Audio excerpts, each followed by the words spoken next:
എല്ലാ മലയാളി പ്രേക്ഷകർക്കും ഓലച്ചുവടിയിലേക്ക് വീണ്ടും സ്വാഗതം. നിങ്ങൾക്കറിയാമോ, പ്രപഞ്ചത്തിൽ വെറും ഒരു ചെറിയ പുള്ളി മാതിരി കാണാൻ പറ്റുന്ന ഈ ഭൂമിയിൽ, അതും 3/4 പങ്കും ജലത്താൽ ആവരണം ചെയ്ത ഈ ഭൂമിയിൽ എത്ര ജീവജാലങ്ങളുണ്ടെന്ന് നിങ്ങൾക്കറിയാമോ? ഈ ഭൂമിയിൽ മൊത്തത്തിൽ 84 ലക്ഷം ജീവജാലങ്ങൾ ഉണ്ട്. നമ്മൾ ഇതുവരെ കണ്ടിട്ടുള്ളതും കാണാൻ പോകുന്നതും കണ്ണുകൊണ്ട് കാണാൻ സാധിക്കുന്നതും കണ്ണുകൊണ്ട് കാണാൻ സാധിക്കാത്തതുമായ 84 ലക്ഷം ജീവജാലങ്ങൾ ഈ ഭൂമിയിലുണ്ട്. നമ്മിൽ പലരും ഇതിനെക്കുറിച്ച് ചിന്തിച്ചിട്ടുണ്ടോ എന്ന് പോലും അറിയില്ല. ഇത്രയും അഹങ്കാരം കൊള്ളുന്ന മനുഷ്യൻ, നാം ആരൊക്കെയോ ആണോ, എന്നെക്കൊണ്ട് എല്ലാം സാധിക്കും എന്നൊക്കെ അഹങ്കാര ബുദ്ധിയോട് നടക്കുന്ന ഈ മനുഷ്യൻ ഈ 84 ലക്ഷത്തിൽ ഒന്നേ ഒന്ന് മാത്രമാണ്. അതിവേഗത്തിൽ ചുറ്റിക്കൊണ്ടിരിക്കുന്ന ഈ ഭൂമി ഒരു സെക്കൻഡ് ഒന്ന് നിന്നിട്ട് വീണ്ടും ചുറ്റിയാൽ ഈ ഭൂമിയുടെ ഉപരിതലത്തിൽ നിന്ന് തന്നെ ഇല്ലാതായി പോകുന്ന ഒരു ജീവിയാണ് മനുഷ്യൻ.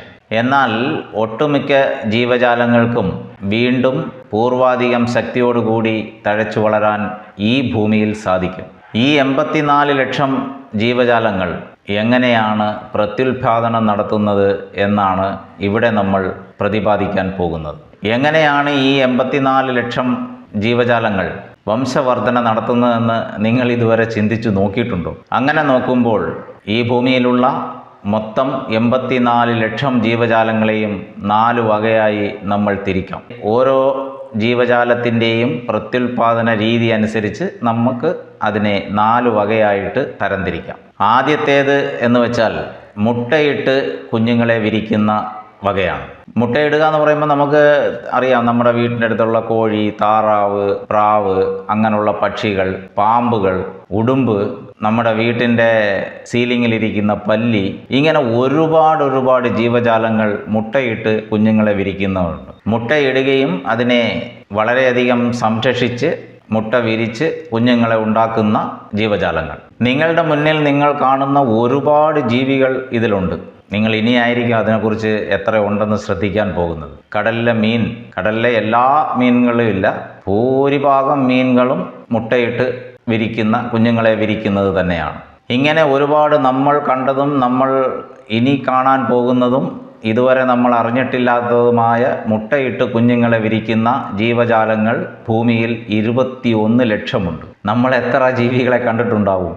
ഇതിൽ എത്ര എണ്ണത്തിനെ പറ്റി നമ്മൾ ബുക്കിലോ അല്ലെങ്കിൽ ന്യൂസ് പേപ്പറിലോ അല്ലെങ്കിൽ ഇപ്പോൾ ഉള്ള TV അതുപോലുള്ള മീഡിയാക്കളിൽ നമ്മൾ കണ്ടിട്ടുണ്ടാവും? രണ്ടാമത്തത് എന്ന് പറയുന്നത് വിത്തിട്ട് പ്രത്യുൽപാദനം നടത്തുന്ന ജീവജാലങ്ങളാണ്.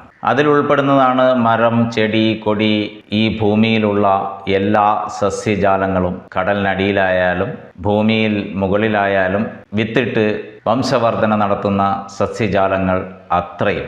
ഇത് ഒരു അത്യപൂർവമായ മായാലോകമാണ്. വിത്തിട്ട് പ്രത്യുൽപാദനം നടത്തുന്ന ജീവജാലങ്ങളെക്കുറിച്ച് നിങ്ങളൊന്ന് ചിന്തിച്ചു നോക്കൂ. ഇത്തരം വിത്തിട്ട് പ്രത്യുൽപാദനം നടത്തുന്ന ജീവജാലങ്ങൾ ഭൂമിയിൽ ഉള്ളതിനാൽ ആണ് മനുഷ്യൻ നിലനിൽക്കുന്നത് എന്ന് തന്നെ നമുക്ക് പറയാൻ കഴിയും. ഇത്തരം വിത്ത് ഉപയോഗിച്ച് വംശവർധന നടത്തുന്ന ജീവജാലങ്ങളും 21 ലക്ഷമുണ്ട്.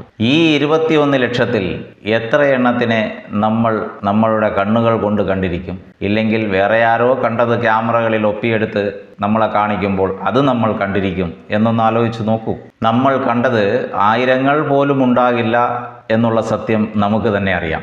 എന്നിട്ടാണ് ഓരോ മനുഷ്യനും എനിക്കെല്ലാം അറിയാം, എന്നെക്കൊണ്ട് എന്തും സാധിക്കും, ഞാനെന്ന് പറയുന്ന ഒരുത്തൻ വിചാരിച്ചു കഴിഞ്ഞാൽ ഇവിടെ എന്തും സാധിക്കുമെന്നൊക്കെ നെഗളിച്ച് നടക്കുന്നത്. മൂന്നാമത്തെ ഒരു വകയാണ് ഏറ്റവും നമ്മൾ എടുത്തു പറയേണ്ട ഒരു വക. അതെന്താണെന്ന് വെച്ച് കഴിഞ്ഞാൽ, പല ദിവസങ്ങൾ അല്ലെങ്കിൽ പല മാസങ്ങൾ വയറ്റിനുള്ളിൽ തന്നെ വെച്ച് വളരെയധികം സംരക്ഷണയോടുകൂടി വളർത്തിയെടുത്ത് പ്രസവിച്ച് വളർത്തുന്നതാണ്. എന്ന് വെച്ചാൽ ഗർഭപാത്രം മൂലം പ്രത്യുൽപാദനം നടത്തുന്ന ജീവജാലങ്ങൾ.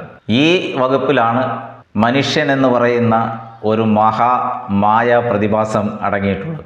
മനുഷ്യൻ, മൃഗങ്ങൾ, കടലിലെ വലിയ മത്സ്യങ്ങൾ, അങ്ങനെ ഒരുപാട് ജീവജാലങ്ങൾ പ്രസവിച്ച് കുഞ്ഞുങ്ങളെ വളർത്തുന്നവയാണ്. ഇതിൽ നമുക്ക് എത്ര എണ്ണം അറിയാം എത്തിനെയൊക്കെ നമ്മൾ കണ്ടിട്ടുണ്ട് എന്ന് ഒന്ന് ചോദിച്ചു നോക്കണം. ഇത്തരം ജീവജാലങ്ങൾ എന്ന് വെച്ചാൽ പ്രസവിച്ച് പ്രത്യുൽപാദനം നടത്തുന്ന ജീവജാലങ്ങൾ പ്രസവിച്ച് അതിനെ ഊട്ടി വളർത്തി വലുതാക്കുന്നവയാണ്. ഇത്തരം ഗർഭപാത്രം മൂലം പ്രത്യുൽപാദനം നടത്തുന്ന ജീവികൾ 21 ലക്ഷമുണ്ട്.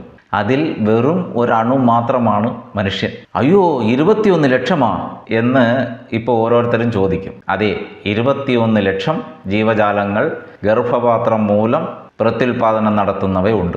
മനുഷ്യർക്കുള്ള ഒരു അഹങ്കാരമാണ് നമ്മളിൽ പലരും, അത് സ്ത്രീകൾ പറയുന്നതാണ്, 10 മാസം വയറ്റിലിട്ട് പ്രസവിച്ചവളാടാ എന്ന്. എന്നാൽ 10 മാസത്തിനേക്കാളും അധികമായിട്ട് വയറ്റിനുള്ളിൽ സംരക്ഷണയോടെ കുഞ്ഞുങ്ങളെ വളർത്തി പ്രസവിക്കുന്ന ജീവജാലങ്ങളും ഇതിൽ ഒരുപാടുണ്ട് എന്ന് നമ്മൾ മനസ്സിലാക്കണം.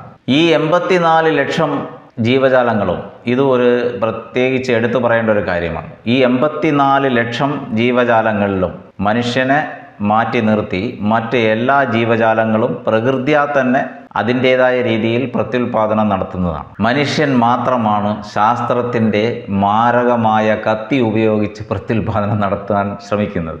എല്ലാ അറിവും തികഞ്ഞു എന്ന് അഹങ്കരിക്കുന്ന മനുഷ്യൻ്റെ അറിവിൻ്റെ ഘോര താണ്ഡവമാണ് അവിടെ നടക്കുന്നത്. അടുത്തത്, നാലാമത്തേത്, ഒരു ജീവി അതിൻ്റെ വിയർപ്പിൽ നിന്നും എന്ന് വെച്ചാൽ അതിൻ്റെ സ്വന്തം ശരീരത്തിൽ നിന്ന് തന്നെ പ്രത്യുൽപാദനം നടത്തുന്ന ജീവജാലങ്ങളാണ്. ഇവിടെയാണ് നമ്മളിൽ പലരും അതിശയിച്ചു പോകുന്നത്. വലുതെന്ന് കരുതുന്ന ശാസ്ത്ര ലോകം തന്നെ പകച്ചു നിന്നുപോയ കാരണങ്ങളാണ് ഇതൊക്കെ. ഇവിടെയാണ് നമ്മൾ കൂടുതൽ ചിന്തിക്കേണ്ടത്. വണ്ടുകൾ, അതുപോലുള്ള ഒരുപാട് ഈച്ച ഇനങ്ങളും അതുപോലുള്ള ചെറിയ ചെറിയ ഒരുപാട് ജീവികളും ഇതിൽ പെടുന്നവയാണ്. സ്വയം പ്രത്യുൽപാദനം നടത്തുന്നവ തന്നെയാണ്. ഇതിൽ നമ്മുടെ കണ്ണുകൊണ്ട്, നമ്മുടെ നഗ്ന നേത്രം കൊണ്ട് കാണാൻ കഴിയുന്നവയും കാണാൻ കഴിയാത്തവയും പല ലക്ഷങ്ങളാണ്. ഇത്തരം സ്വന്തം ശരീരത്തിൽ നിന്ന് എന്ന് വെച്ചാൽ സ്വന്തം വിയർപ്പിൽ നിന്ന് പ്രത്യുൽപാദനം നടത്തുന്ന ജീവജാലങ്ങൾ 21 ലക്ഷമാണ്. ഇവിടെയാണ് ഒരു ചോദ്യചിഹ്നം ഉയരുന്നത്. ഇതിൽ നമുക്ക് കീഴടക്കാൻ കഴിയാത്ത, നമ്മളെ കൊണ്ട് ഒരിക്കലും സാധിക്കാത്ത ഒരുപാട് ജീവജാലങ്ങൾ ഇതിനകത്തുണ്ട്. നമ്മളെ കൊണ്ടൊന്നും സാധിക്കത്തില്ലെന്നുള്ളത് നമുക്ക് അറിയാവുന്ന കാര്യമാണ്. കണ്ണുകൊണ്ട് കാണാവുന്ന കൊതു ഉണ്ടല്ലോ, ഇത്രയും വർഷങ്ങളായിട്ട് നമ്മൾ ശാസ്ത്രം വലുതായിട്ട് വളർന്നു, എന്തും സാധിക്കുമെന്നൊക്കെ പറഞ്ഞിട്ടിരിക്കുകയാണ്.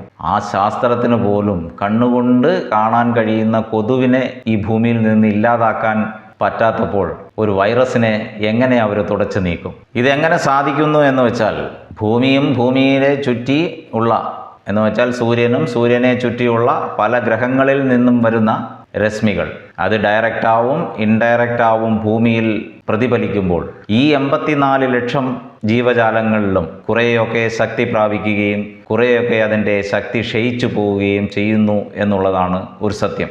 അതിൻ്റെ ഒരു ഉദാഹരണം എന്ന് പറയുന്നത്, ഇപ്പോൾ നമ്മൾ കുറേ കാലത്തിന് മുമ്പേ നമ്മളുടെ കൊറോണ വൈറസ് വന്നു 1-2 വർഷം നമ്മളെ വീട്ടിനുള്ളിൽ തന്നെ വെച്ച് ജീവിക്കാൻ അനുവദിക്കുകയായിരുന്നു. പക്ഷേ ഇപ്പോൾ എവിടെയാണ് ആ കൊറോണ വൈറസ്? ഈ ചോദ്യം നിങ്ങൾ തന്നെ ചോദിച്ചു നോക്കൂ. എന്ന് വെച്ചാൽ കൊറോണ വൈറസ് പോലെയുള്ള മാരകമായിട്ടുള്ള വൈറസിനെ ഉത്തേജിപ്പിക്കുകയും ശക്തി പ്രാപിപ്പിക്കുകയും ചെയ്യുന്ന രീതിയിലുള്ള ഗ്രഹങ്ങളുടെ കിരണങ്ങൾ ഈ ഭൂമിയിൽ പതിച്ചപ്പോഴാണ് അത് ശക്തി പ്രാപിച്ചത്. ആ കിരണങ്ങൾ ഭൂമിയിൽ പതിക്കാതെ മറ്റേതെങ്കിലും ഗ്രഹങ്ങളുടെ മറവിൽ ആ കിരണങ്ങൾ നമ്മുടെ ഭൂമിയിൽ പതിക്കാതെ വരുമ്പോൾ അതിൻ്റെ ശക്തി ക്ഷയിച്ചു പോവുകയാണ്. പല 100 വർഷങ്ങൾക്ക് മുമ്പേ വന്നിട്ടുണ്ട് കൊറോണ. അത് പല പേരിലും ഇങ്ങനെ വൈറസുകൾ വന്നിട്ടുണ്ട്. അപ്പോൾ ഞാൻ വീണ്ടും പറയുന്നത് എന്താണെന്നാൽ, പ്രപഞ്ചത്തിലുള്ള ഗ്രഹങ്ങളുടെ കിരണങ്ങൾ നേരിട്ടോ അല്ലാതെയോ ഭൂമിയിൽ പതിക്കുമ്പോൾ ഈ 84 ലക്ഷം ജീവജാലങ്ങളിലും കുറച്ചൊക്കെ ശക്തി പ്രാപിക്കുകയും കുറച്ചൊക്കെ ശക്തി ക്ഷയിച്ചു പോവുകയും ചെയ്യാറുണ്ട്. ഈ സത്യം നിങ്ങൾ പൂർണ്ണമായും മനസ്സിലാക്കണം. അത് മനുഷ്യൻ്റെ കാര്യമായിരുന്നാലും ശരിയാണ്. മനുഷ്യനും ചില ഗ്രഹങ്ങൾ, ചില പ്രത്യേകതരം ഗ്രഹങ്ങളുടെ കിരണങ്ങൾ പതിക്കുമ്പോഴാണ് അവൻ്റെ ശക്തി ക്ഷയിച്ചു പോകുന്നത്, പല രോഗങ്ങൾ ഉണ്ടാകുന്നത് എന്ന് നിങ്ങൾ മനസ്സിലാക്കണം. ഈ ലോകത്ത് എത്ര ജീവജാലങ്ങൾ ഉണ്ട് എന്ന് ചോദിച്ചാൽ 84 ലക്ഷം ജീവജാലങ്ങളുണ്ട്. അത് 4 രീതിയിലാണ് പ്രത്യുൽപാദനം നടത്തുന്നത്. 1. മുട്ടയിട്ട് പ്രത്യുൽപാദനം നടത്തുന്നവ. 2. വിത്തുകളിട്ട് പ്രത്യുൽപാദനം നടത്തുന്നവ. 3. ഗർഭപാത്രം മൂലം പ്രത്യുൽപാദനം നടത്തുന്നവ. 4. സ്വന്തം ശരീരത്തിൻ്റെ വിയർപ്പ് മൂലം പ്രത്യുൽപാദനം നടത്തുന്നവ. ഒരിക്കൽ കൂടി നിങ്ങൾക്ക് ഓലച്ചുവടി നന്ദി പറയുന്നു.